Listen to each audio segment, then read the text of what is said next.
തത്വചിന്തയുടെ സഞ്ചാര പദങ്ങൾ 12-ാം അധ്യായത്തിലേക്ക് പ്രവേശിക്കുകയാണ്. ഇന്നിവിടെ അരിസ്റ്റോട്ടലിൻ്റെ സൗന്ദര്യശാസ്ത്ര സങ്കല്പവുമായി ബന്ധപ്പെട്ട ചില നിരീക്ഷണങ്ങൾ മുന്നോട്ട് വെക്കാനാണ് ഉദ്ദേശിക്കുന്നത്. അരിസ്റ്റോട്ടൽ, ഞാൻ കഴിഞ്ഞ ദിവസം സൂചിപ്പിച്ചതുപോലെ, ധാരാളം എഴുതിയിട്ടുള്ള ഒരു ദാർശനികനാണ്. അദ്ദേഹത്തിൻ്റെ ചെറിയ ചെറിയ പുസ്തകങ്ങളെല്ലാം തന്നെ സമാഹരിക്കപ്പെടുകയും പ്രസിദ്ധീകരിക്കപ്പെടുകയും ചെയ്തതുകൊണ്ട് തന്നെ അരിസ്റ്റോട്ടലിനെ കുറിച്ച് സംസാരിക്കുമ്പോൾ നമുക്ക് താരതമ്യേന വ്യക്തമായി അദ്ദേഹത്തിൻ്റെ രചനകളെ മുൻനിർത്തി സംസാരിക്കാൻ കഴിയും. കഴിഞ്ഞ ദിവസം അരിസ്റ്റോട്ടലിൻ്റെ തർക്കശാസ്ത്രവുമായി ബന്ധപ്പെട്ട ചില നിരീക്ഷണങ്ങൾ മുന്നോട്ട് വെച്ചതുപോലെ ഇന്ന് അരിസ്റ്റോട്ടൽ മുന്നോട്ട് വെക്കുന്ന സൗന്ദര്യശാസ്ത്ര സങ്കല്പങ്ങളുമായി ബന്ധപ്പെട്ട എൻ്റെ നിരീക്ഷണങ്ങൾ അവതരിപ്പിക്കാനാണ് ഉദ്ദേശിക്കുന്നത്. തീർച്ചയായും അരിസ്റ്റോട്ടൽ കൃത്യമായ ഒരു സൗന്ദര്യശാസ്ത്ര സങ്കല്പം അദ്ദേഹത്തിൻ്റെ രചനകളിൽ ആവിഷ്കരിക്കുന്നുണ്ടെങ്കിലും ഇന്ന് നമ്മൾ പറയുന്ന അർത്ഥത്തിലുള്ള ഒരു ഇസ്തറ്റിക്സ് അഥവാ ഒരു സൗന്ദര്യശാസ്ത്ര ഗ്രന്ഥരചന നടത്തിയിരുന്നില്ല. അദ്ദേഹം കാവ്യശാസ്ത്രം എന്ന രീതിയിലാണ്, പോയറ്റിക്സ് എന്ന രീതിയിലാണ് അദ്ദേഹത്തിൻ്റെ വേറിട്ട സൗന്ദര്യശാസ്ത്ര സങ്കല്പങ്ങൾ മുന്നോട്ട് വെക്കുന്നത്. അതോടൊപ്പം തന്നെ അദ്ദേഹത്തിൻ്റെ മറ്റ് രചനകളിലും, പ്രത്യേകിച്ച് നൈതികതയുമായി ബന്ധപ്പെടുന്ന നിക്കോമാക്കിയൻ എത്തിക്സ് എന്ന രചനയിലും പല സന്ദർഭങ്ങളിലും സാഹിത്യവുമായി ബന്ധപ്പെടുന്ന, കലയുമായി ബന്ധപ്പെടുന്ന, കലാമൂല്യവുമായി ബന്ധപ്പെടുന്ന നിരീക്ഷണങ്ങൾ മുന്നോട്ട് വെക്കുന്നതായി നമുക്ക് കാണാൻ കഴിയും. യഥാർത്ഥത്തിൽ ഇസ്തറ്റിക്സ് എന്നുള്ള ഒരു വേറിട്ട ജ്ഞാനശാഖ എന്ന രീതിയിൽ വളരെ പിൽക്കാലത്ത് 18-ാം നൂറ്റാണ്ടിൽ മാത്രമാണ് ബോംഗാർട്ടൻ്റെ, അലക്സാണ്ടർ ഗോട്ട്ലിബ് ബോംഗാർട്ടൻ്റെ ഗ്രന്ഥം വേറിട്ട ഗ്രന്ഥം എന്ന നിലയിൽ വരുന്നതും ഇസ്തറ്റിക്സ് എന്നുള്ള ഒരു ജ്ഞാനശാഖയെ അവതരിപ്പിക്കുന്നതുമെന്ന് തത്വചിന്തയുടെ ചരിത്രത്തിലൂടെ, സൗന്ദര്യശാസ്ത്രത്തിൻ്റെ ചരിത്രത്തിലൂടെ കടന്നു പോകുന്ന ആർക്കും അറിയാവുന്ന കാര്യമാണ്. യഥാർത്ഥത്തിൽ ബോംഗാർട്ടൻ്റെ ആധുനികമായ നിരീക്ഷണത്തോട് ഒത്തുപോകുന്ന തന്നെ നിരീക്ഷണങ്ങൾ അരിസ്റ്റോട്ടൽ മുന്നോട്ട് വെച്ചു എന്നുള്ളതാണ് അരിസ്റ്റോട്ടലിനെ പ്രാചീന ഗ്രീക്ക് ചിന്തകളിലെ വേറിട്ട ദാർശനികൻ ആക്കി മാറ്റുന്നത്. തീർച്ചയായും ബോംഗാർട്ടൻ ഈ അനുഭൂതിയുടെ അല്ലെങ്കിൽ വൈകാരികമായ അനുഭവങ്ങളുടെ ശാസ്ത്രമാണ് സൗന്ദര്യശാസ്ത്രം എന്ന രീതിയിൽ നിരീക്ഷണം മുന്നോട്ട് വെക്കുമ്പോൾ, സൗന്ദര്യത്തെ സംബന്ധിക്കുന്ന നമ്മുടെ എന്നും നിലവിലുള്ള ഒരു വളരെ പ്രധാനപ്പെട്ട ഒരു നിരീക്ഷണം ആയി അത് മാറുന്നു എന്ന് നമുക്ക് കാണാൻ കഴിയും. യഥാർത്ഥത്തിൽ അരിസ്റ്റോട്ടലും ഇതുപോലെ തന്നെ ആയിരുന്നു സൗന്ദര്യത്തെ സംബന്ധിക്കുന്ന, കലയെ സംബന്ധിക്കുന്ന, സാഹിത്യത്തെ സംബന്ധിക്കുന്ന നിരീക്ഷണങ്ങൾ മുന്നോട്ട് വെച്ചത്. കാരണം അരിസ്റ്റോട്ടൽ മനുഷ്യനെ സംബന്ധിച്ചിടത്തോളം അദ്ദേഹത്തിൻ്റെ ഗുരുവായിട്ടുള്ള എല്ലാ ആദരവും പല ഘട്ടങ്ങളിലായി പ്രകടിപ്പിച്ചിട്ടുള്ള പ്ലാറ്റോയിൽ നിന്ന് വിഭിന്നമായി കലയെ, സാഹിത്യത്തെ, കലാനുഭവത്തെ, സൗന്ദര്യാനുഭവത്തെ വേറിട്ട ഒരു ഇടമായി, വേറിട്ടൊരു സ്പേസിൽ കാണാൻ ശ്രമിച്ചു എന്നുള്ളത് അരിസ്റ്റോട്ടലിൻ്റെ പ്രത്യേകതയാണ്. കാരണം മനുഷ്യനെ സംബന്ധിച്ചിടത്തോളം മറ്റ് ജീവജാലങ്ങളിൽ നിന്ന് വ്യത്യസ്തമായി, അത് എത്രത്തോളം ശരിയാണ് എന്നുള്ളത് ഇനിയും തെളിയിക്കപ്പെടേണ്ട വസ്തുതയാണ്. പക്ഷേ അരിസ്റ്റോട്ടിൽ പറയുന്നത് മറ്റ് ജീവജാലങ്ങളിൽ നിന്ന് വ്യത്യസ്തമായി മനുഷ്യൻ എന്നുള്ളത്, മനുഷ്യനെ സംബന്ധിച്ചിടത്തോളം കല എന്നുള്ളത്, സൗന്ദര്യം എന്നുള്ളത്, സൗന്ദര്യ ആസ്വാദനം എന്നുള്ളത് ഒരു വേറിട്ട അനുഭവമാണ്. അത് ആസ്വദിക്കുക എന്നുള്ളത് മനുഷ്യൻ്റെ സഹജമായ ഒരു വാസനയാണ്, ഒരു താല്പര്യമാണ്. അതുകൊണ്ട് നമ്മളൊരു നദി കാണുമ്പം, കടൽ കാണുമ്പം, പ്രകൃതിയിലെ വിവിധങ്ങളായ കാഴ്ചകൾ കാണുമ്പോൾ, അതുപോലെ സമാനമായ അനുഭവങ്ങൾ ഉള്ള രചനകൾ കാണുമ്പോൾ തീർച്ചയായും മനുഷ്യനെ സംബന്ധിച്ചിടത്തോളം അത് നോക്കി നിൽക്കാനുള്ള, അത് കേട്ട് നിൽക്കാനുള്ള വാസന, താല്പര്യം പ്രകടിപ്പിക്കുന്നു എന്നത് അരിസ്റ്റോട്ടിൽ പ്രത്യേകമായി എടുത്തു പറയുന്ന ഒരു കാര്യമാണ്. അതുകൊണ്ട് നമ്മളൊരു കഥ കേൾക്കുമ്പോൾ, അല്ലെങ്കിൽ ഒരു പാട്ട് കേൾക്കുമ്പോൾ, അല്ലെങ്കിൽ ഒരു ചിത്രം കാണുമ്പോൾ, ഒരു വർണ്ണ ഭംഗി എവിടെയെങ്കിലും കാണുമ്പോൾ നമ്മളതിനെ സൂക്ഷ്മമായി നിരീക്ഷിക്കുകയും നമ്മളത് ശ്രദ്ധിക്കുകയും നമ്മളുടെ അറ്റൻഷൻ, നമ്മളുടെ പെട്ടെന്നുള്ള ഫോക്കസ് അതിലേക്ക് മാറുകയും ചെയ്യുന്നു എന്നത് അരിസ്റ്റോട്ടിൽ ആ കാലത്ത് വളരെ ഗൗരവമായി തന്നെ സമീപിക്കുന്നുണ്ട്. അങ്ങനെ സമീപിക്കുന്നത് മാത്രമല്ല, അരിസ്റ്റോട്ടിൽ ഇത്തരം കാര്യങ്ങളെയൊക്കെ, അരിസ്റ്റോട്ടിലിനെ സംബന്ധിച്ചിടത്തോളം പ്ലാറ്റോയിൽ നിന്നും അരിസ്റ്റോട്ടിൽ വിഭിന്നമാകുന്നത് പ്രത്യേകിച്ച് അദ്ദേഹത്തിൻ്റെ സത്താശാസ്ത്രപരമായ സമീപനങ്ങളിൽ തന്നെ വരുന്ന ഒരു മാറ്റവും കൂടിയാണ്. അതിലേക്ക് കൂടുതലായി പിന്നീട് വരാം.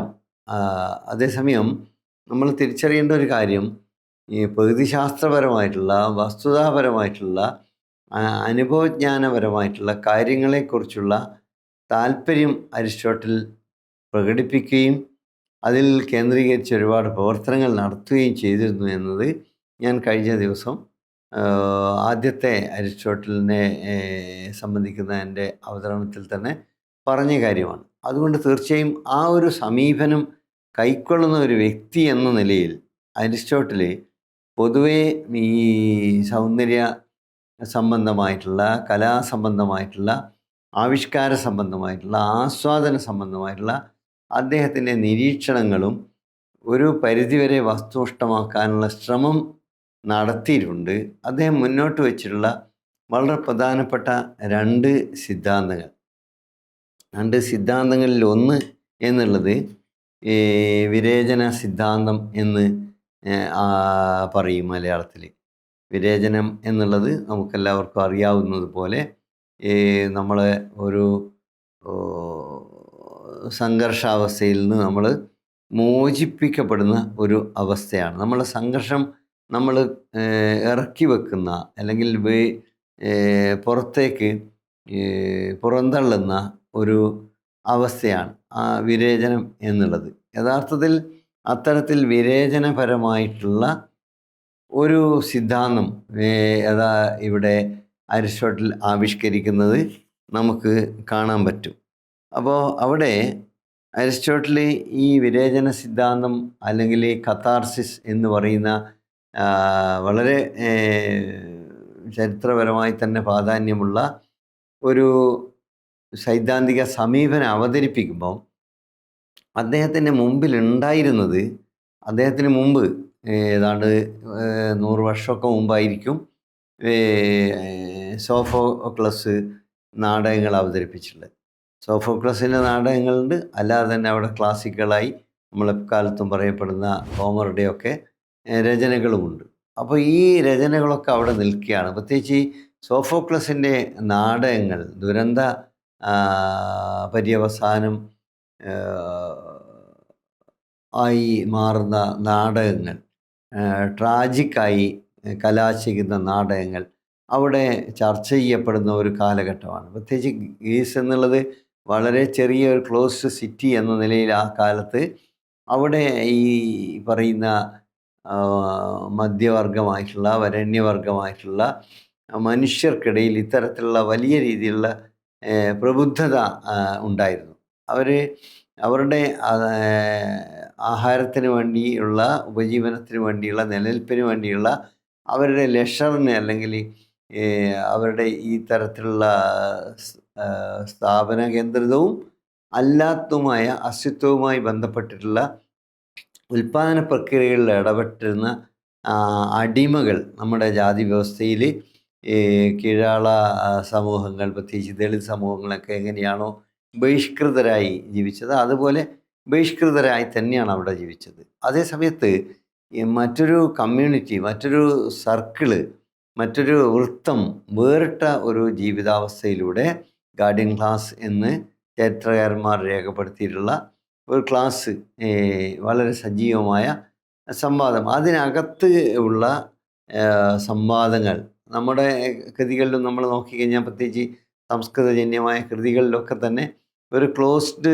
സർക്കിളിനകത്തുള്ള സംവാദങ്ങളാണ് എന്ന് നമുക്ക് കാണാൻ പറ്റും. അത് മറ്റുള്ളവരെ അറിയാൻ വേണ്ടിയോ അല്ലെങ്കിൽ മറ്റുള്ളവരെ പറ്റിയുള്ള യാതൊരു തരത്തിലുള്ള പരിഗണനയും അതിലുണ്ടായിരുന്നില്ല എന്നുള്ളതാണ്. അതുകൊണ്ടാണല്ലോ അരിസ്റ്റോട്ടിൽ ഇത്ര വലിയ പാണ്ഡിത്യം ഉണ്ടായിട്ടും സ്ത്രീകളെക്കുറിച്ച് പറയുമ്പോൾ വളരെ അബദ്ധജടിലമായ കാര്യങ്ങൾ, അവരുടെ പല്ലിനെക്കുറിച്ച് ഇത്രമാത്രം അബദ്ധം പറഞ്ഞു എന്നുള്ളത് പിന്നീട് 20-ാം നൂറ്റാണ്ട് ആയപ്പോഴേക്ക് ബെർട്രൻഡ് റസ്സൽ ഉൾപ്പെടെയുള്ള ആളുകൾ നിരീക്ഷിക്കുകയും വിമർശിക്കുകയൊക്കെ ചെയ്ത് നമുക്ക് കാണാൻ പറ്റും. അപ്പോൾ ഈ രീതിയിൽ അവർക്ക് അവരുടെ ഒരു പുരുഷ കേന്ദ്രിതവും ഗാർഡിയൻ ക്ലാസ് കേന്ദ്രിതവുമാണ് യഥാർത്ഥത്തിൽ അവരുടെ ചിന്തകൾ എന്നുള്ളത്. അവരുടെ ചിന്തയുടെ വംശീയമോ അല്ലെങ്കിൽ വർഗപരമോ ആയ ഒരു പരിമിതി തന്നെയാണ്. അത് ആ പരിമിതി അവിടെ നിലനിൽക്കുന്നുണ്ട്. ആ പരിമിതി നിലനിൽക്കുമ്പോൾ പോലും യഥാർത്ഥത്തിൽ അതിനകത്ത് നടന്ന സംവാദങ്ങൾ, അതിനകത്തും ഉയർന്നു വന്നിട്ടുള്ള ദാർശനികവും രാഷ്ട്രീയവും സാമൂഹികവും ഒക്കെ ആയിട്ടുള്ള കാഴ്ചപ്പാടുകൾ എത്രമാത്രം പ്രസക്തമാണ്, ഇന്നും പ്രസക്തമാണോ, ഏത് രീതിയിൽ പ്രസക്തമാണ് എന്നൊക്കെ ഉള്ളത് തീർച്ചയായും വിചിന്തന വിധേയമാക്കേണ്ടത് ഉണ്ട് എന്നാണ് കാണുന്നത്. അപ്പോൾ ഈ വിരേചന സിദ്ധാന്തം എന്നുള്ളത്, കത്താർസിസ് എന്നുള്ളത് യഥാർത്ഥത്തിൽ ഈ സോഫോക്ലസ് ഉൾപ്പെടെയുള്ള ആളുകളുടെ നാടകവുമായി ബന്ധപ്പെട്ടുള്ള ഒരു സംവാദത്തിൻ്റെ പരിസരം കൂടിയാണ് ഉൽപ്പാദിപ്പിക്കുന്നത് എന്നുകൂടി നമ്മൾ തിരിച്ചറിയേണ്ടതാണ്. കാരണം ഏത് സംവാദവും എവിടെയും ഉണ്ടായി വരുന്നത് ചില പ്രത്യേക സാഹചര്യങ്ങൾ കൂടി രൂപപ്പെടുമ്പോഴാണ്. അല്ലാതെ ഈ അന്തരീക്ഷത്തിൽ നിന്ന്, വിഭൂതിയിൽ നിന്ന് ഇങ്ങനെ എന്തെങ്കിലും പൊട്ടി വീഴുന്നു എന്നതുപോലെ ഒന്നും ഉണ്ടാവുന്നില്ല. അങ്ങനെ ഉണ്ടാവുന്നു എന്ന് കരുതുന്നത് തന്നെ അന്ധവിശ്വാസമാണ്. യഥാർത്ഥത്തിൽ അതിൻ്റെ സാമൂഹികമായ അന്തരീക്ഷം അവിടെ ഉള്ളത് കൊണ്ടാണ് തീർച്ചയായും അരിസ്റ്റോട്ടിൽ ഈ രീതിയിലുള്ള സംവാദത്തിലേക്ക് കടക്കുന്നത്. അപ്പോൾ ഇവിടെ സോഫോക്ലസിനെ കുറിച്ച് പറയുമ്പോൾ ഈ ഈഡിപ്പസ് എന്ന് പറയുന്ന വളരെ പ്രസിദ്ധമായുള്ള മലയാളത്തിൽ ഉൾപ്പെടെ പരിഭാഷകളും ചർച്ചകളും ഒക്കെ വന്നിട്ടുള്ളതാണ് ഈഡിപ്പസ് എന്നുള്ള നാടകം. അപ്പോൾ ഈഡിപ്പസ് റെക്സ് എന്നുള്ള നാടകം അതിലെ കഥാപാത്രം യഥാർത്ഥത്തിൽ ഒരു വളരെ ട്രാജഡിയെ അഭിമുഖീകരിക്കുന്ന സന്ദർഭമാണ് പ്രേക്ഷകരുടെ മുമ്പിൽ എത്തിക്കുന്നത്. കാരണം ഈ സ്വന്തം അച്ഛനെ അച്ഛനാണെന്ന് മനസ്സിലാവാതെ കൊല ചെയ്യേണ്ടി വരിക, അങ്ങനെ കൊല ചെയ്യുക മാത്രമല്ല പിന്നീട് വളരെ യാദൃശ്ചികമായി സ്വന്തം അമ്മയെ അമ്മയാണെന്ന് അറിയാതെ വിവാഹം കഴിക്കേണ്ടി വരിക, അതും കഴിഞ്ഞ് അതിൽ കുട്ടികൾ ഉണ്ടാവുക, ഇതൊക്കെ കഴിഞ്ഞ് ഒരു പ്രത്യേക സന്ദർഭത്തിൽ യഥാർത്ഥത്തിൽ താൻ സ്വന്തം അമ്മയെയാണ് വിവാഹം കഴിച്ചത് എന്നും ആ അമ്മയിലാണ് എനിക്ക് കുട്ടികളുണ്ടായത് എന്നുമൊക്കെ തിരിച്ചറിയുക. അപ്പോൾ ഇത്തരത്തിലൊരു അവസ്ഥയിലേക്ക് യഥാർത്ഥത്തിൽ ഇതൊന്നും ബോധപൂർവം ചെയ്യുന്നില്ല. ഒട്ടും ബോധപൂർവമല്ലാതെ വളരെ യാദൃച്ഛികതകളാൽ സംഭവിക്കുന്ന ഈ അപകടം യഥാർത്ഥത്തിൽ നമ്മൾ ആലോചിച്ച് കഴിഞ്ഞാൽ ഒരു മനുഷ്യനെ എത്തിക്കുന്ന അങ്ങേയറ്റം ലജ്ജാകരമായിട്ടുള്ള ഒരു അവസ്ഥ ഉണ്ട്. ആ ഒരു അവസ്ഥയിലാണ് ഈഡിപ്പസ് സ്വന്തം കണ്ണുകൾ കുത്തിപ്പൊട്ടിക്കുന്നത്. സ്വന്തം കണ്ണുകൾ കുത്തിപ്പൊട്ടിച്ച് ഈ ലോകമേ എനിക്ക് കാണാൻ വയ്യ, എൻ്റെ കുട്ടികളെ ഇനി എനിക്ക് കാണാൻ വയ്യ, അതുകൊണ്ട് ഈ ലോകത്തെ എൻ്റെ മുഴുവൻ നാശത്തിന് കാരണക്കാരനായ ഞാൻ ഇനി ഒന്നും കാണാതെ തന്നെ എൻ്റെ ജീവിതം അവസാനിപ്പിക്കണമെന്ന് കരുതുന്ന ഒരു സന്ദർഭത്തിലേക്ക് നാടകം എത്തുന്നു എന്നുള്ളത് വല്ലാത്തൊരു അവസ്ഥയാണത്. ഇത്തരത്തിലുള്ള നാടകങ്ങൾ പിന്നീട് ഉണ്ടായിട്ടുണ്ട്. ഇപ്പോൾ ആൽബർട്ട് കമ്യുവിൻ്റെ മിസ്അണ്ടർസ്റ്റാൻഡിങ് അല്ലെങ്കിൽ തെറ്റിദ്ധാരണ എന്നോ തിരിച്ചറിവില്ലായ്മ എന്നോ, മിസ്അണ്ടർസ്റ്റാൻഡിങ് എന്നും ക്രോസ് പർപ്പസ് എന്നും രണ്ട് തരത്തിൽ ഇംഗ്ലീഷിൽ ട്രാൻസ്ലേഷൻസ് വന്നതായി ഞാൻ കണ്ടിട്ടുണ്ട് മുമ്പ്. അപ്പോൾ ഈ നാടകത്തിൽ അതുപോലെ തന്നെയാണ്. സ്വന്തം അമ്മ മകനെ കൊല്ലുകയാണ്. അതും തൊട്ട് മനസ്സിലാവാതെയാണ്. ഒരു ഹോട്ടൽ നടത്തുന്ന സന്ദർഭത്തിൽ അവിടെ വന്നിട്ടുള്ള ഒരു താമസക്കാരനെയാണ് അമ്മ കൊല്ലുന്നത്. പച്ചന്ന വേഷത്തിലാണ് മകൻ വന്നിരുന്നത്. അതുകൊണ്ട് അമ്മക്ക് മകനാണെന്ന് മനസ്സിലാവുന്നില്ല.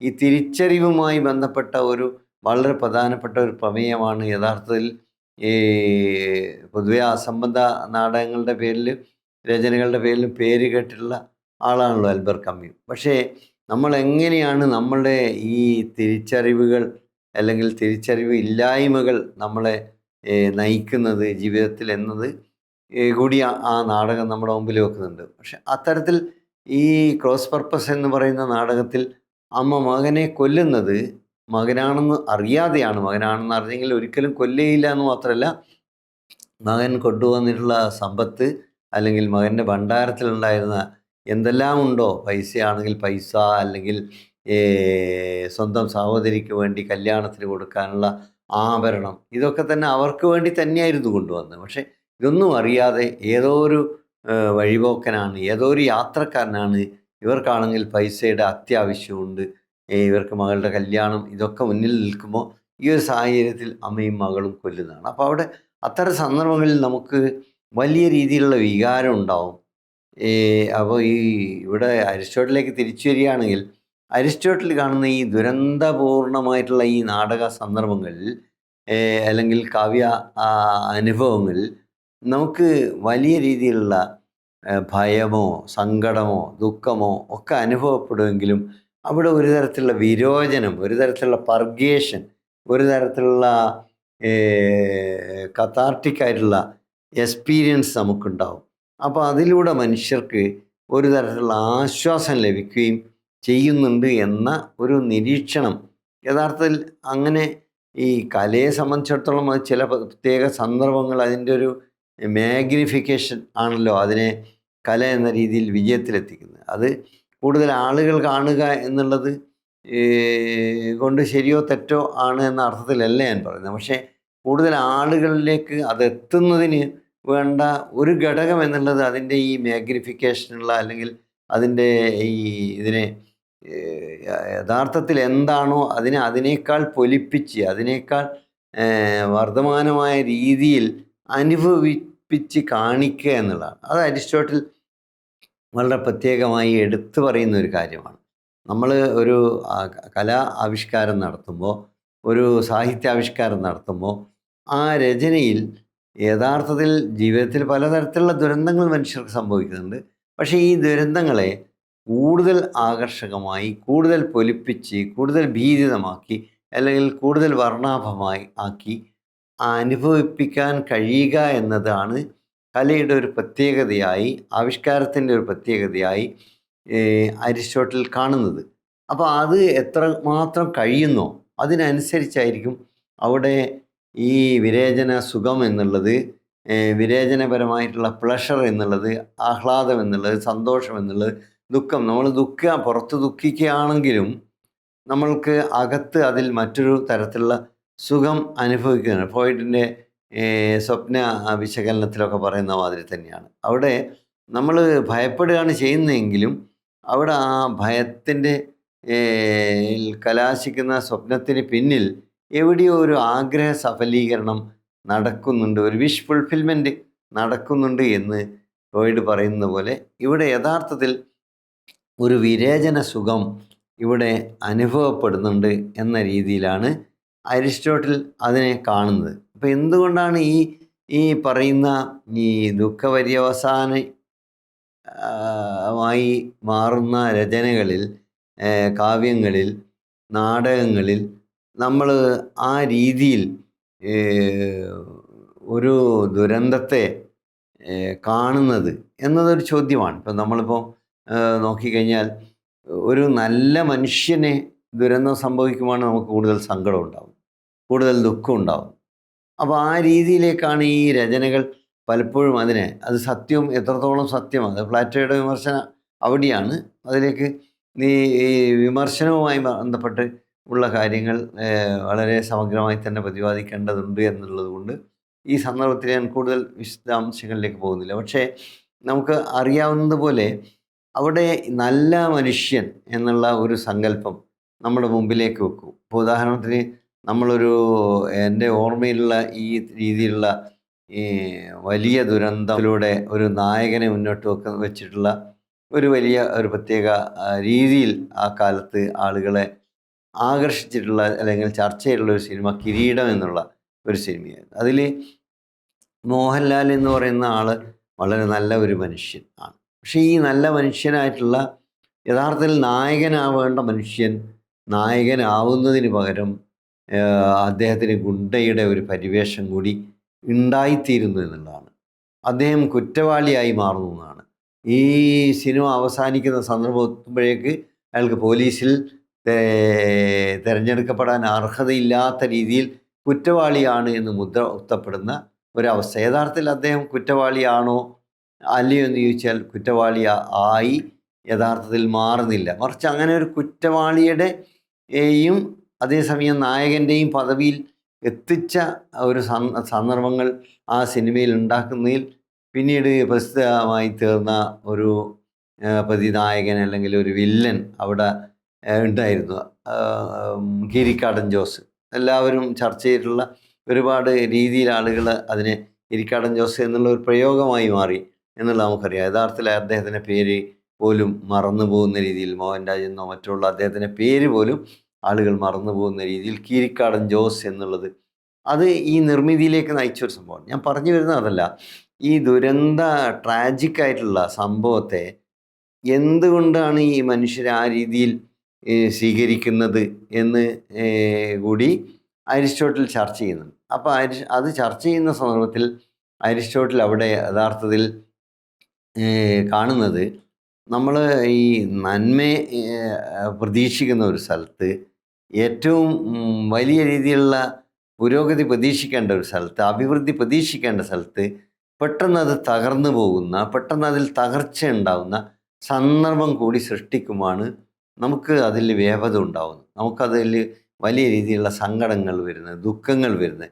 ഇപ്പം കൊല്ലപ്പെടേണ്ട ഒരാളാണ് എന്ന തോന്നലുണ്ടാക്കി ഒരാൾ കൊല ചെയ്യപ്പെടുമ്പോൾ കീരിക്കാടൻ ജോസിന് അവിടെ ഉണ്ടാകുന്ന ദുരന്തം നമുക്ക് ദുരന്തമായി അത്രയൊന്നും അനുഭവപ്പെടാതിരിക്കുകയും, മറിച്ച് ഇപ്പുറത്ത് ഈ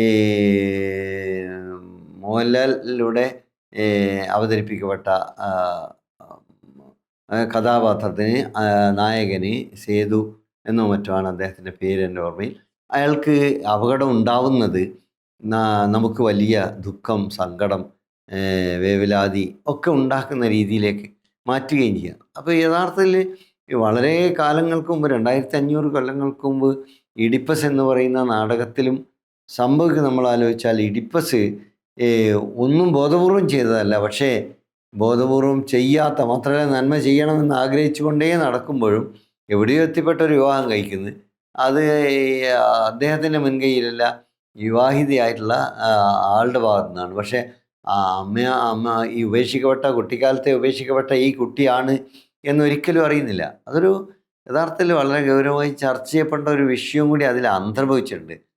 ആനുഷികമായിട്ടാണെങ്കിലും അതുകൂടി ചെറിയ രീതിയിൽ പറയാമെന്ന് ഞാൻ കരുതാണ്. എനിക്കൊരു അനുഭവം, വ്യക്തിപരമായ ഒരു അനുഭവം ഉണ്ടായത്, 10-20 വർഷം ഒരു കുട്ടി വീട്ടിൽ കയറി വന്നു. ഒരു 10-20 വയസ്സുള്ള പയ്യനാണ്. അവൻ സോപ്പ് പൊടി വിൽക്കാൻ വേണ്ടിയാണ്. അവൻ പെട്ടെന്ന് എന്നെ മനസ്സിലാക്കി എന്ന് പറഞ്ഞാൽ ഞാൻ അത്യാവശ്യം എഴുത്തും വായനയൊക്കെ ആയിട്ടുള്ള ഒരാളാണെന്ന് മനസ്സിലാക്കിയപ്പോൾ, സാറ് കുറച്ച് സമയം സംസാരിക്കണമായിരുന്നു, വൈകുന്നേരം വരട്ടെ എന്ന് പറഞ്ഞു. അങ്ങനെ വൈകുന്നേരം അവൻ വീണ്ടും വന്നപ്പോൾ, ഇപ്പം ഞാൻ വർഷങ്ങളായി കാണാറില്ല, പിന്നീട് കുറച്ച് കാലമൊക്കെ അവിടെ ഇവിടെയൊക്കെ കാണാറുണ്ടായിരുന്നു.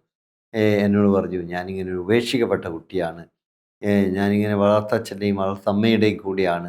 അപ്പോൾ എനിക്കെൻ്റെ അച്ഛനെ കണ്ടുപിടിക്കണം, അമ്മയെ കണ്ടുപിടിക്കണം, അതെങ്ങനെ സാധിക്കും? കൃത്യമായൊരു ഉത്തരവും എനിക്ക് നൽകാനില്ല.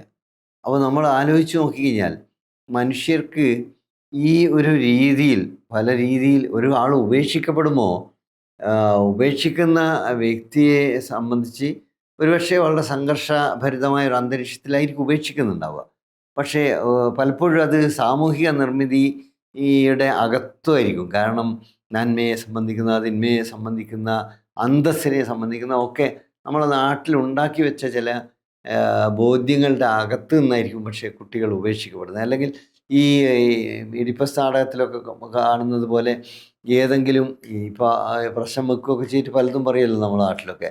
അതുപോലെ അന്ന് അവിടെ ഉണ്ടാവുന്ന ഈ തരത്തിലുള്ള ഒറാക്കിളോ അല്ലെങ്കിൽ അതുപോലുള്ള അശരീരിയോ അല്ലെങ്കിൽ ഇതുപോലെ ചില ദിവ്യ പുരുഷന്മാരുടെ വാക്കുകളോ ഒക്കെ കേട്ടായിരിക്കും ഉപേക്ഷിക്കുന്നത്. പക്ഷെ അങ്ങനെ ഉപേക്ഷിക്കപ്പെട്ട കുട്ടി എത്ര തന്നെ വലുതായാലും അവനെ അല്ലെങ്കിൽ അവളെ വിടാതെ പിടികൂടുന്ന ഈ ഒരു അന്വേഷണാത്മകമായിട്ടുള്ള ആലോചനകൾ എത്രമാത്രം അസ്വസ്ഥത ഉണ്ടാക്കുന്നു എന്നുകൂടി ആനുഷംഗികമായി ഇതുമായി ചേർത്ത് പറയേണ്ടതാണ്. അപ്പം നമ്മൾ മനുഷ്യരുടെ അന്തസ്സ് എന്നുള്ളത് കാണേണ്ടത് ഏത് രീതിയിലാണ് എന്നുകൂടി നമ്മൾ ഈ ഇത്തരം സംവാദങ്ങളൊക്കെ യഥാർത്ഥത്തിൽ ഇത്തരത്തിലുള്ള ദാർശനികമായിട്ടുള്ള ആഖ്യാനങ്ങളൊക്കെ യഥാർത്ഥത്തിൽ നമ്മളെ തന്നെ നവീകരിക്കാനും കൂടി സഹായിക്കുന്നില്ലെങ്കിൽ യാതൊരു തരത്തിലുള്ള ഗുണവും ചെയ്യില്ലല്ലോ. ഇപ്പോൾ കഴിഞ്ഞ ദിവസവും പത്രങ്ങളിലൊക്കെ വന്ന ഒരു വാർത്ത, ഒരു കുട്ടി ഒരു ആശുപത്രിയിൽ നിന്ന്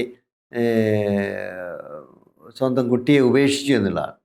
അപ്പോൾ ഈ സ്ത്രീയെ അല്ലെങ്കിൽ ഈ കുട്ടിയെ അല്ലെങ്കിൽ പ്രായപൂർത്തി പോലും ആവാത്ത ഇങ്ങനെ കുഞ്ഞിനെ ഉപേക്ഷിച്ച ഈ സ്ത്രീയെക്കുറിച്ചാണ് സാമൂഹ്യ മാധ്യമങ്ങളിലോ പല സ്ഥലങ്ങളിലും ഒക്കെ ആയിട്ട് വാർത്തകൾ ചില അച്ചടി മാധ്യമങ്ങളിലൊക്കെ എനിക്ക് കാണാൻ ഇടയായത്. അപ്പോൾ കുഞ്ഞിനെ ഉപേക്ഷിച്ച അമ്മയെക്കുറിച്ച് ചർച്ച ചെയ്യാൻ ധാരാളം ആളുകൾ ഉണ്ടാവുകയും ഈ കുഞ്ഞിനെ ഈ രീതിയിൽ ഉപേക്ഷിക്കുന്നതിലേക്ക് എത്തിച്ച അച്ഛനെക്കുറിച്ച് ചർച്ച ചെയ്യാതിരിക്കുകയും ചെയ്യുന്നു എന്നുള്ളതാണ് നമ്മുടെ സാമൂഹ്യ നിർമ്മിതി എന്നതുകൊണ്ട് ഞാൻ ഉദ്ദേശിച്ചത്.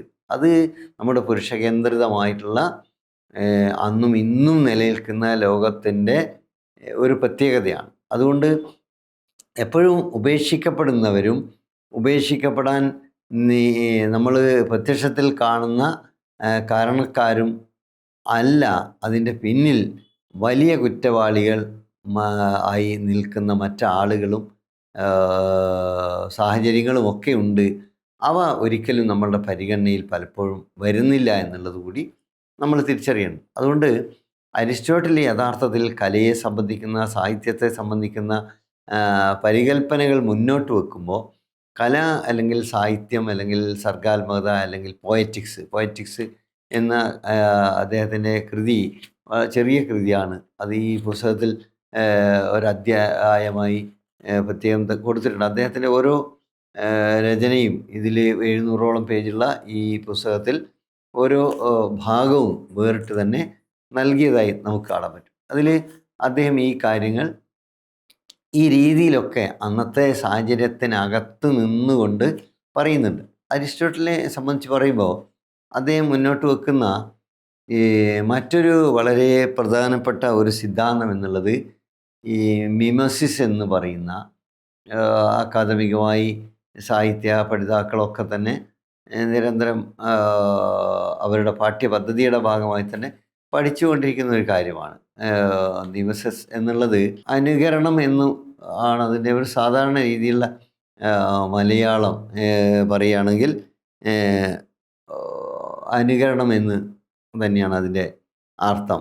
കാരണം നമ്മൾ അനുകരിക്കുന്നു. ഇപ്പം നമ്മളൊരു വൃത്തം ഉണ്ടാക്കുന്നതെന്ന് പറഞ്ഞാൽ വൃത്തത്തിലുള്ള പല സാധനങ്ങളും വസ്തുക്കളും നമ്മൾ കാണുകയും അതിൽ നമ്മൾ അനുകരിച്ച് നമ്മളുടേതായ രീതിയിലുള്ള ഒരു പെർഫെക്റ്റ് ആയിട്ടുള്ള ഒരു കൃത്യമായിട്ടുള്ള ഒരു വൃത്തം ഉണ്ടാക്കുകയും ചെയ്യുന്നത് പോലെ തന്നെ നമ്മൾ കാണുന്ന, നമ്മൾ അനുഭവിക്കുന്ന, നമ്മൾ ആകാശത്തിലെ വർണ്ണങ്ങൾ ഇങ്ങനെ കാണുന്നത് നമ്മളുടെ വർണ്ണബോധം. ഈ ആകാശത്തിലെ വൈകുന്നേരമുള്ള വർണ്ണങ്ങൾ കാണാൻ വേണ്ടി ഈ തലശ്ശേരി കടപ്പുറത്ത് മലർന്ന് കിടക്കുന്ന കലാകാരനായിട്ടുള്ള റഷീദിനെ ഞാൻ തലശ്ശേരിയിൽ ജോലി ചെയ്യുന്ന കാലത്ത് ശ്രദ്ധിച്ചിട്ടുണ്ട്.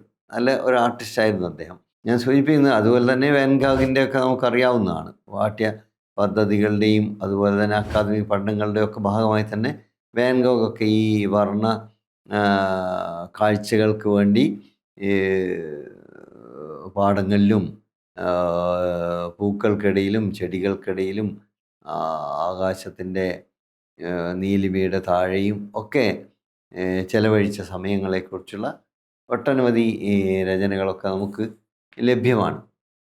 അപ്പോൾ അതുകൊണ്ട് യഥാർത്ഥത്തിൽ ഈ മിമസിസ് എന്നുള്ളത് ഒരു സാങ്കേതികമായി വേണമെങ്കിൽ പ്രതിരൂപണ സിദ്ധാന്തം എന്ന് പറയാം. പ്രതിരൂപണ സിദ്ധാന്തം. അത് കാരണം നമ്മൾ കാണുന്ന ഇപ്പം ദുഃഖം അല്ലെങ്കിൽ ട്രാജഡി അല്ലെങ്കിൽ കോമഡി, നമ്മൾ സന്തോഷം, സന്താപം, ഇതൊക്കെ നമ്മളെ അനുഭവത്തിൽ നമ്മൾ കാണുന്നതും അനുഭവിക്കുന്നതുമാണ്. പക്ഷേ ഇത് തന്നെ നമ്മൾ മറ്റൊരു രീതിയിൽ മിമിക്രി ചെയ്ത് മറ്റൊരു രീതിയിൽ ആന്തരവൽക്കരിച്ച് അതിൻ്റെ ഒരു അനുകരണം മറ്റൊരു രീതിയിൽ ആവിഷ്കരിക്കുകയാണ് ചെയ്യുന്നത്. അപ്പോൾ അവിടെ അങ്ങനെ ആവിഷ്കരിക്കണമെങ്കിൽ ആവിഷ്കർത്താവിനെ സംബന്ധിച്ചിടത്തോളം, രചയിതാവിനെ സംബന്ധിച്ചിടത്തോളം അദ്ദേഹത്തിന് അവന് അല്ലെങ്കിൽ അവൾക്ക് അതിനുള്ള ഒരു ശേഷി വേണം. കാരണം നമ്മളൊക്കെ പലതും കാണുന്നുണ്ട്. പക്ഷേ കാണുന്നതും കേൾക്കുന്നതും മുഴുവൻ നമുക്ക് ആവിഷ്കരിക്കാൻ കഴിയാറില്ല. പക്ഷേ കാണുന്നതും കേൾക്കുന്നതും ആവിഷ്കരിച്ചാലും പോരാ, അത് ഹൃദ്യമായി ആളുകൾക്ക് അനുഭവപ്പെടും. അപ്പോൾ അങ്ങനെ അനുഭവപ്പെടുമ്പോൾ അതിന് ചില കാര്യങ്ങൾ, ഇപ്പോൾ അരിസ്റ്റോട്ടിൽ അതൊക്കെ ഓരോന്നോരോന്നായി വിശദീകരിക്കുന്നുണ്ട്. അതിൻ്റെ വിശദാംശങ്ങളിലേക്ക് ഞാൻ പോകുന്നില്ല. കാരണം അതിൻ്റെ സിമ്മട്രി അല്ലെങ്കിൽ പിന്നെ എന്താണ് പറയുക, പിന്നെ നമ്മളിപ്പോൾ ഓരോ ഒരു വസ്തു എടുത്തു കഴിഞ്ഞാൽ ആ വസ്തു ഒരു സിമ്മട്രി സൂക്ഷിക്കുന്നുണ്ടാവും. അല്ലെങ്കിൽ ഒരു കലാരൂപം എടുത്തു കഴിഞ്ഞാലും ഒരു സാഹിത്യ രൂപം എടുത്താലും അതിൽ ഒരു സിമ്മട്രി അല്ലെങ്കിൽ എന്താ നമുക്ക് സമതുലിതാവസ്ഥ എന്ന് വേണമെങ്കിൽ പറയാം. ഒരു സമതുലിതാവസ്ഥ ഉണ്ടാവും. ഇപ്പം നമ്മളിപ്പോൾ മുഖത്തിൻ്റെ ഒരു ഭാഗം പ്രത്യേകിച്ച് ഒരു പാൽസ്യമൊക്കെ വന്നിട്ട് ഒന്നായാൽ ഇപ്പോൾ നമ്മൾ അതിനൊരു സൗന്ദര്യക്കുറവായ ആളുകൾ, വാസ്തവത്തിൽ അത് അദ്ദേഹത്തിൻ്റെ ആരോഗ്യപരമായിട്ട് ഇപ്പോൾ എനിക്ക് തന്നെ വളരെ ചെറിയ രീതിയിൽ വന്നിട്ടുണ്ട്. ചെറിയൊരു ഇതുണ്ട്. അത് ഒരുപാട് ആളുകൾക്ക്, വലിയ രീതിയിൽ വരുന്ന ആളുകൾക്ക് വലിയ ചെരിവുണ്ടാവും. അപ്പോൾ അവിടെ നമ്മുടെ സിമ്മട്രിയിലൊരു മാറ്റം വരും. പക്ഷേ ഈ സിമ്മട്രി ഒക്കെ വളരെ കൃത്യമാണ് എന്ന് നോക്കി. പക്ഷേ അങ്ങനെ പറയുമ്പം പോലും അരിസ്റ്റോട്ടലിൻ്റെ ഒരു പ്രത്യേകത, അരിസ്റ്റോട്ടിൽ ആകാര കേന്ദ്രിതമായല്ല ഇതിനെ വിലയിരുത്തുന്നതാണ്. ഇപ്പം നാട്യശാസ്ത്രത്തിലൊക്കെ പറയുന്നത് മിക്കവാറും ആകാര കേന്ദ്രിതമായി. അതുകൊണ്ടാണല്ലോ ഈ വർണ്ണത്തെ സംബന്ധിച്ച് ആൽബി രാമകൃഷ്ണൻ്റെ വർണ്ണത്തെ സംബന്ധിച്ചൊക്കെ ഇവിടെ തർക്കവും വലിയ രീതിയിലുള്ള ആക്ഷേപങ്ങളും ഒക്കെ ഉണ്ടാവുന്നത്. അപ്പോൾ ഈ ആകാര കേന്ദ്രിതമായോ അല്ലെങ്കിൽ ഫേഷ്യലായി മുഖവുമായി ബന്ധപ്പെട്ടുള്ള നേരിട്ടുള്ള ഈ പറയുന്ന കാഴ്ചയുമായി ബന്ധപ്പെട്ടുള്ള പ്രതലവുമായി ബന്ധപ്പെട്ടുള്ള ഒരു സൈദ്ധാന്തികവൽക്കരണമല്ല അരിസ്റ്റോട്ടിൽ നടത്തുന്നത്. അവിടെ അരിസ്റ്റോട്ടിൽ വേറിട്ടൊരു സമീപനം എടുക്കുന്നുണ്ട്. അരിസ്റ്റോട്ടിൽ ഇവിടെ ഏക്ഷനാണ്, പ്രവർത്തനമാണ്, നടനമാണ് യഥാർത്ഥത്തിൽ ഇതിനെ ഗംഭീരമാക്കി മാറ്റുകയോ അല്ലെങ്കിൽ പരാജയമാക്കി മാറ്റുകയോ ചെയ്യുന്നത് എന്ന് പ്രത്യേകം പറയുന്നുണ്ട്. അപ്പോൾ കാരണം അരിസ്റ്റോട്ടിൽ ഇങ്ങനെയൊക്കെ പറയാൻ കഴിഞ്ഞത്, അത് അരിസ്റ്റോട്ടിലിനെ കുറിച്ച് പറയുമ്പോൾ എടുത്തു പറയേണ്ട ഒരു പ്രത്യേകതയാണ്. ഇപ്പം കാൾ മാർക്സ് തന്നെ അരിസ്റ്റോട്ടിലിനെ കുറിച്ച് പല സന്ദർഭത്തിൽ പരാമർശിക്കുന്നത്. കാരണം അരിസ്റ്റോട്ടിൽ ഈ മൂല്യത്തെ സംബന്ധിക്കുന്ന ഒരു ഭൗതികപരമായ കാഴ്ചപ്പാട് ഉണ്ടാക്കാൻ ശ്രമിച്ച ഒരു ദാർശനികൻ കൂടിയാണ്. അത് അരിസ്റ്റോട്ടലിൻ്റെ ഒരു സവിശേഷതയാണ്. അതുകൊണ്ട് തന്നെ ഞാൻ ആദ്യത്തെ ഉദാഹരണത്തിൽ പറഞ്ഞ ഭരണഘടനയൊക്കെ സംബന്ധിക്കുന്ന കാഴ്ചപ്പാടൊക്കെ പറയുകയുണ്ടായല്ലോ. അതുപോലെ മൂല്യത്തെ സംബന്ധിക്കുന്നു. ഉദാഹരണത്തിന് 5 കിടക്കകൾ ഒരു വീട്ടിന് തുല്യമാണ്. അന്നത്തെ കാലത്തുള്ള ഒരു ഉദാഹരണമാണ്. വീടെന്നൊക്കെ പറഞ്ഞാൽ ഇന്നത്തെ പോലത്തെ ഈ കോടികളുടെ വീടല്ല അരിസ്റ്റോട്ടലിൻ്റെ പോലും മനസ്സിലുണ്ടാവുക.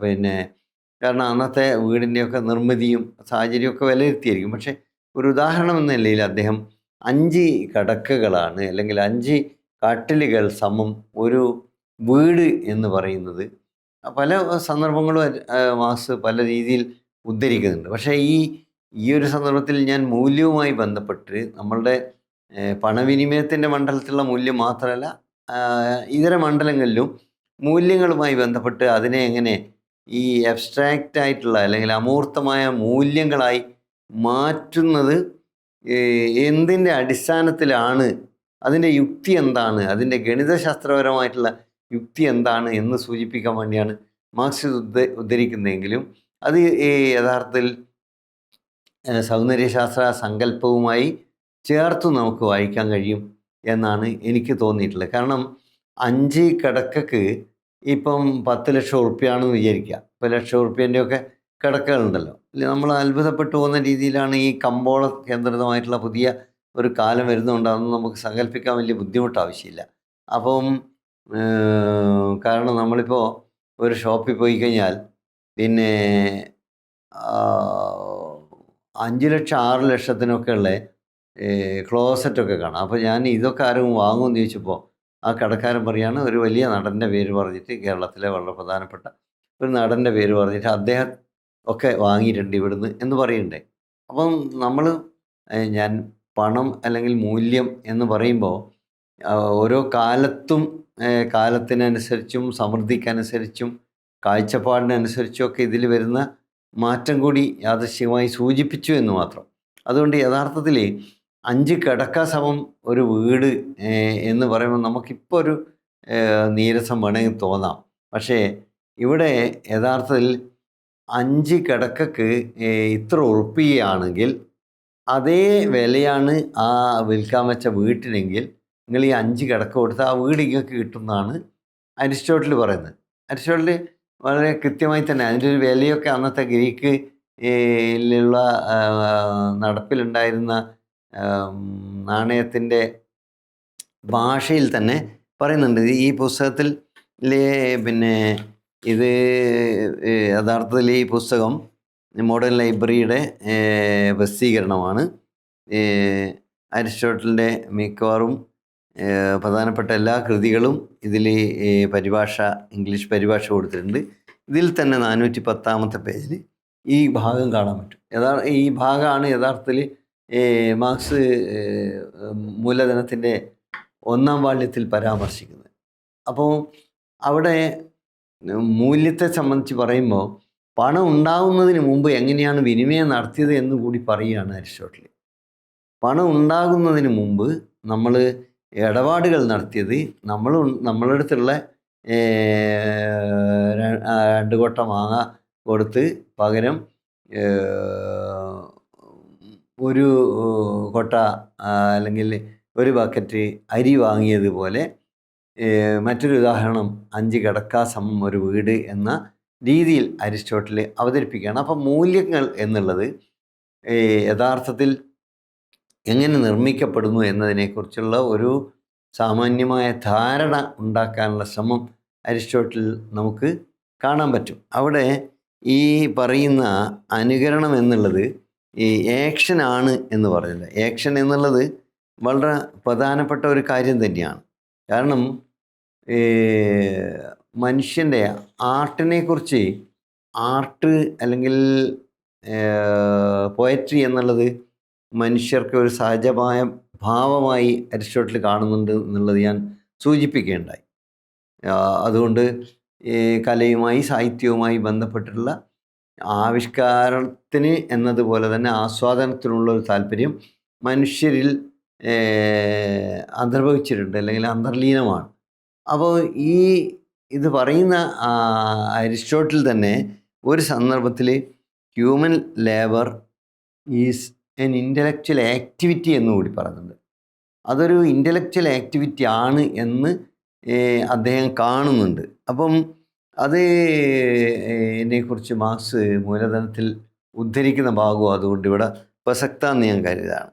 Art indeed consist in this that the form of the thing to be made exist in the mind of the artist before it is realised in the material.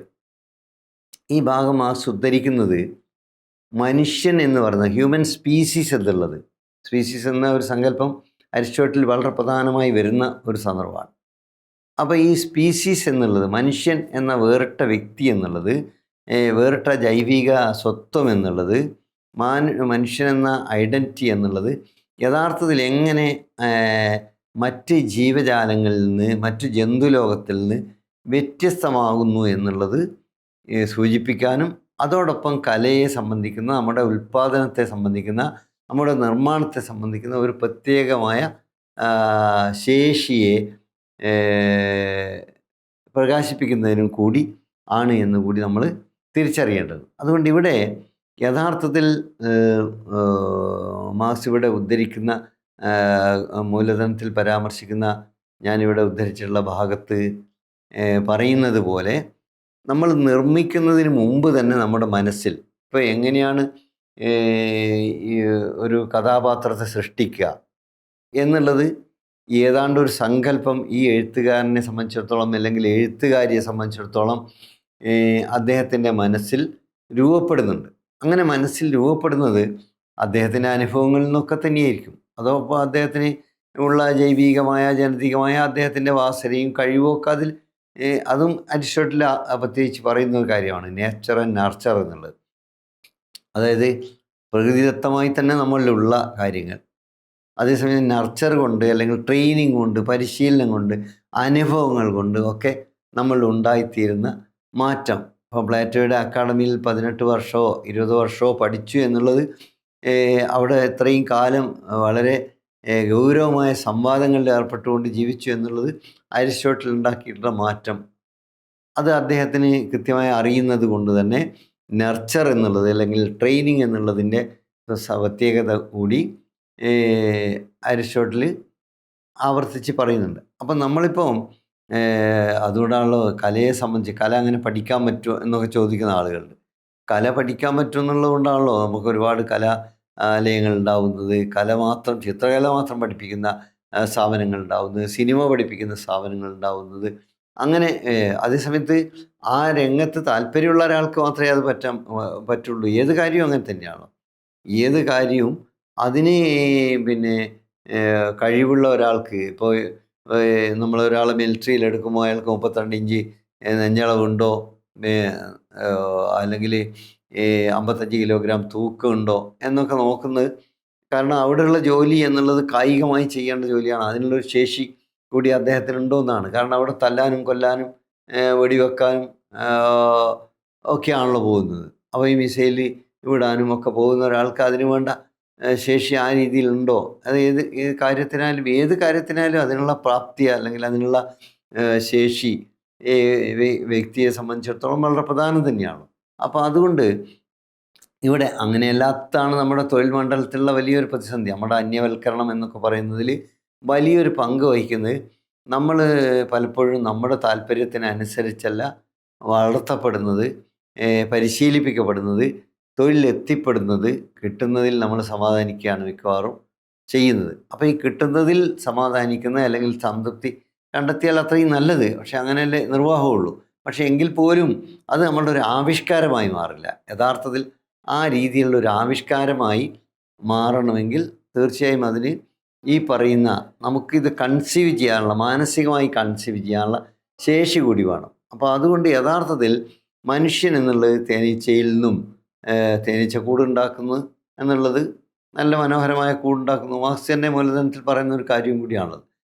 നല്ല തരത്തിലുള്ള കൂടുണ്ടാക്കുന്നു, കുരുവികൾ നല്ല തരത്തിലുള്ള കൂടുണ്ടാക്കുന്നു. പക്ഷേ അതൊക്കെ ഒരു ജൈവിക പ്രക്രിയയാണ്. അതിനൊരിക്കലും പിന്നീട് മറ്റൊരു കൂടുണ്ടാക്കാനോ മറ്റൊരു തരത്തിലുള്ള ഹണി കോംബ് ഉണ്ടാക്കാനോ ഒന്നും കഴിയുന്നില്ല. Because it is continuing it's instinct. അതിൻ്റെ ഇൻസ്റ്റിങ്ക്റ്റാണ്, അല്ലെങ്കിൽ അതിൻ്റെ ജൈവികമായിട്ടുള്ള ബയോളജിക്കലായിട്ടുള്ള അതിൻ്റെ ഒരു കഴിവ് പ്രകാശിപ്പിക്കുക, അല്ലെങ്കിൽ അതിന് അനിവാര്യമായ നിലനിൽപ്പിന് വേണ്ടിയിട്ടുള്ള, സർവൈവലിന് വേണ്ടിയിട്ടുള്ള, എക്സിസ്റ്റൻസിന് വേണ്ടിയിട്ടുള്ള ഒരു പ്രവർത്തനം മാത്രമാണ്. അതൊരു തൊഴിലല്ല, അതൊരു ലേബറല്ല. അപ്പോൾ ഇവിടെ നമ്മൾ ഒരു കലാകാരൻ അല്ലെങ്കിൽ ഒരു കലാകാരി അല്ലെങ്കിൽ ഒരു കവി ആവിഷ്കാരം നടത്തുമ്പോൾ അദ്ദേഹം ഒരു തരത്തിലുള്ള അധ്വാനം, ഇത് അധ്വാനമാണെന്ന് തിരിച്ചറിഞ്ഞ് സാഹിത്യത്തിൽ നിരന്തരം പറഞ്ഞ ഞാൻ കണ്ടെടുത്തോളം ഒരേ ഒരു എഴുത്തുകാരൻ വൈക്കം മുഹമ്മദ് ബഷീറായിരുന്നു. അദ്ദേഹം ആവർത്തിച്ച് പറയുന്നുണ്ട്, ഞാൻ അധ്വാനിക്കുകയാണ്, ഞാൻ ജോലി ചെയ്യുകയാണ് എന്ന് പറയുന്നുണ്ട്. എൻ്റെ രക്തവും എൻ്റെ വിയർപ്പുമാണ് എൻ്റെ എഴുത്ത് എന്ന് നിരന്തരം പറയുന്നുണ്ട്. കാരണം അത് അതിനു വേണ്ടി സമർപ്പിതമായ ഒരു ജീവിതം. കാരണം എല്ലാ അനുഭവങ്ങളും ഉണ്ടാക്കി ആ അനുഭവങ്ങളിൽ നിന്ന് ആവിഷ്കാരം നടത്തുന്ന ഒരു മനുഷ്യനെ സംബന്ധിച്ചിടത്തോളം, വ്യക്തിയെ സംബന്ധിച്ചിടത്തോളം അത് നമ്മളെ അനുഭവങ്ങളെ തന്നെ മറ്റൊരു മേഖലയിലേക്ക്, മറ്റൊരു മണ്ഡലത്തിലേക്ക് മാഗ്നിഫൈ ചെയ്തെടുക്കാൻ, അതിനെ വർദ്ധമാനമായ വീര്യത്തോടുകൂടി അനുഭവപരമായിട്ടുള്ള